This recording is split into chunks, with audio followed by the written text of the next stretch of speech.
She traveled thousands of miles for a future she believed was hers.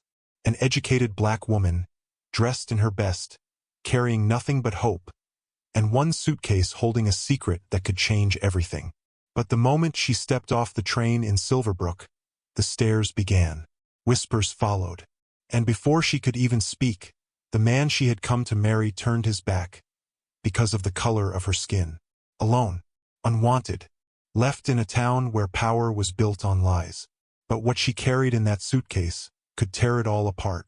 The question is, would she survive long enough to use it? Clara James wasn't running from her past. She was running toward a dream. Born in Charleston to a family that valued education above all, she spoke with grace, carried herself with dignity, and believed in building a life through hard work and faith. When letters from a farmer named Henry Clark arrived, promising marriage, stability, and a home in the quiet town of Silverbrook, she saw more than just an opportunity. She saw a place to belong. She sold what little she had, packed a single suitcase, and boarded a train with her most precious possession. A set of legal documents passed down from her great-grandfather, papers she barely understood, but knew were important. The journey was long, but her spirit was unshaken. Silverbrook, from the outside, looked like a postcard. Rolling fields, white-painted fences, and brick storefronts along Main Street. But Clara didn't know that beneath its picture-perfect charm, the town's history was built on stolen land. And the moment she stepped off that train, she would find herself at the center of a truth that many would do anything to keep buried. When the train hissed to a stop in Silverbrook, Clara stepped onto the platform with her head held high. Her white gloves were spotless, her dress neatly pressed, her smile soft but confident. She spotted Henry Clark immediately, tall, broad-shouldered, holding a bouquet of wildflowers. For a moment, she felt her heart lift. But then, she saw it. The way his eyes narrowed, the way the corners of his mouth pulled down as if he just swallowed something bitter. The bouquet slowly lowered. He looked her over once, from hat to shoes, then turned to the porter and muttered something under his breath. The flowers hit the platform boards. "You didn't say you were—" His voice trailed off, but the meaning was clear. Clara felt the air around her tighten. The stares from nearby passengers burned into her skin. Henry stepped back, shaking his head as though this entire meeting had been a mistake. "This won't work," he said flatly, before walking away, leaving her standing there, luggage at her feet, her cheeks hot with humiliation. The station master cleared his throat, muttering something about no loitering.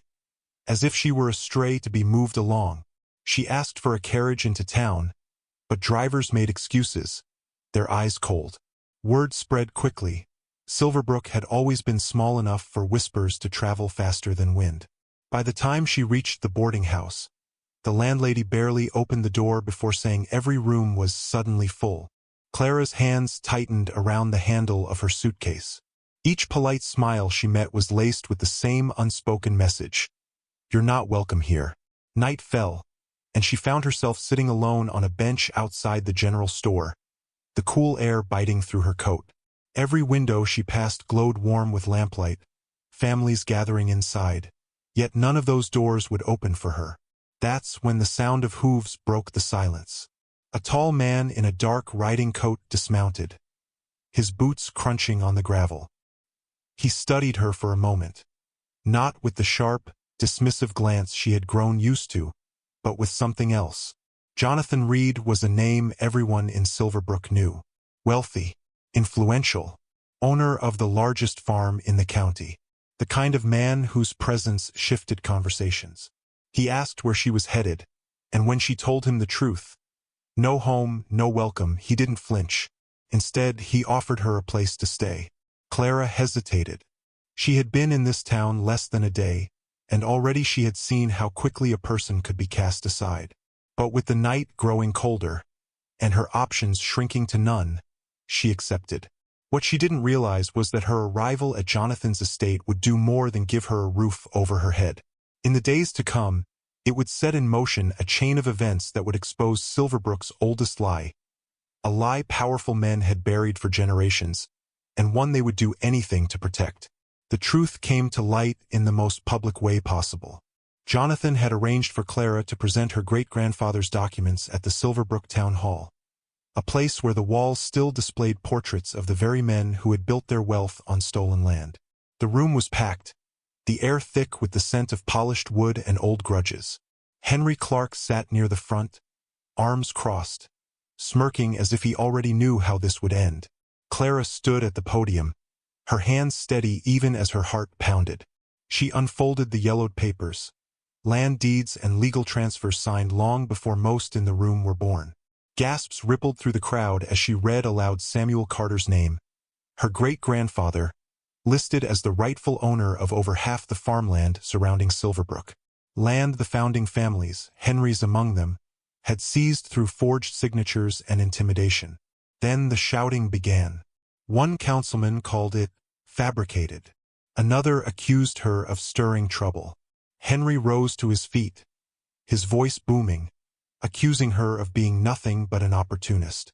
But Jonathan stepped forward, his voice cutting through the noise, confirming the authenticity of every signature, every seal. That's when it turned ugly. A group of men at the back began to move forward, their boots echoing against the wooden floor. The sheriff, who had been silent until now, blocked Clara's path as she tried to leave.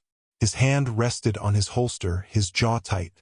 "Maybe you should think twice before trying to rewrite history," he said, his tone low but laced with threat. The room fell into a tense silence. Clara could feel every eye on her, some filled with contempt, others with fear. Jonathan stepped beside her, his voice calm but unyielding. "She's not rewriting history, she's correcting it." And in that moment, Clara realized the danger wasn't over. The documents had power, but power could make enemies. Enemies willing to do whatever it took to keep the truth buried. The weeks that followed were not easy. The land dispute sparked bitter arguments in homes, in fields, and in the very church pews where neighbors once prayed side by side. Some fought to preserve the lie. Others, emboldened by Clara's courage, began to speak of their own family histories. Stories of land taken, opportunities stolen, and voices silenced. Jonathan used his influence to push the case into the county courts, where the documents could no longer be ignored. The ruling was clear. Samuel Carter's ownership had been legitimate. Clara chose not to reclaim the land for herself, but to place it into a community foundation, its profits funding education and aid for the poor, especially for those whom Silverbrook had long pushed to the margins. Henry's name, once respected, became synonymous with greed and cowardice. The men who had tried to intimidate her found their grip on the town weakening. And Clara, the woman once left standing alone on the train platform, became a symbol of dignity and justice. But she knew this victory was only a fragment of a much larger fight. For every story like hers that ended in truth, there were countless others silenced by fear or erased from history. Standing on the steps of the courthouse, Clara looked out over the crowd. Children clutched books their parents could now afford. Families who had once been voiceless stood shoulder to shoulder, unafraid. Racism had tried to define her. The town had tried to erase her. But she left behind something they could never destroy. The proof that integrity can outlast prejudice, and that truth, once uncovered, has a way of spreading beyond the walls that try to contain it. And it leaves us with a question. When the next Clara stands alone in her moment of truth, will we have the courage to stand beside her? What do you think about Clara's fight for justice? Would you have stood beside her in that town hall? If this story moved you, give it a like so more people can hear it. And don't forget to subscribe for more powerful, true-inspired stories that deserve to be told.